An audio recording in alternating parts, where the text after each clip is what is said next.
व एक स्त्री डोक्याला हात लावून दरवाजात बसलेली आहे. त्यांच्यामधला संवाद आम्ही तुम्हाला आमचा परिचय करून देणार आहे. मी आहे बाई. मी आहे मी आहे तिसरा. आम्ही आहोत इतर. मले बाजाराला जायचं नाही. मले बाजाराला जायचं नाही. का ग बाई? का ग बाई? न ग बाई, न ग बाई, न ग बाई. का बरं जायचं नाही? कारण ते सांगते की नाही. अहो बाजाराला जायचं. कशा कशाची खरेदी करायची? कशा कशाची? अहो मंडळी, डाळ तांदूळ भाजीपाला काय बाय लागतं आपल्या संसाराला.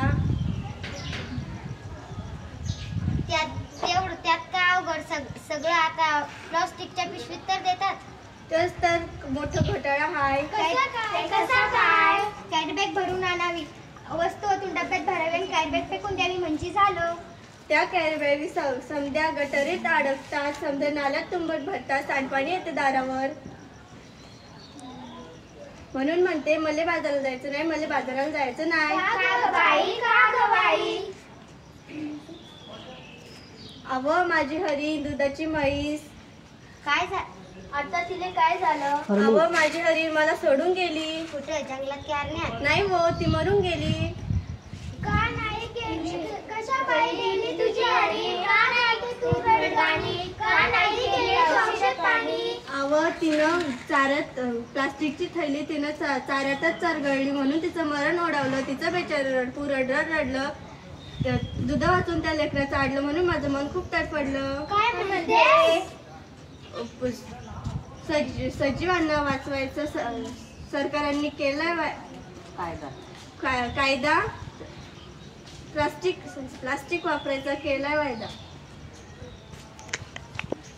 त्या समुद्र किनाऱ्यावर काय झालं? समुद्र किनाऱ्यावर? त्या समुद्र किनाऱ्यावर मरून पडली बिचारी 2000 कासव म्हणून डोळ्यातून वाहतात आसव. आणखी आखरीत घडले काय? सांग रे बाबा सांग, मला आठवत नाही. पेपरात आले तरी काय?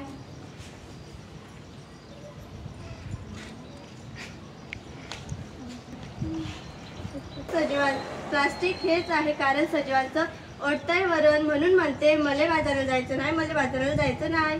यापेक्षा मी सांगते तसं कर. लोकांना उपदेश कर. त्यो व काय?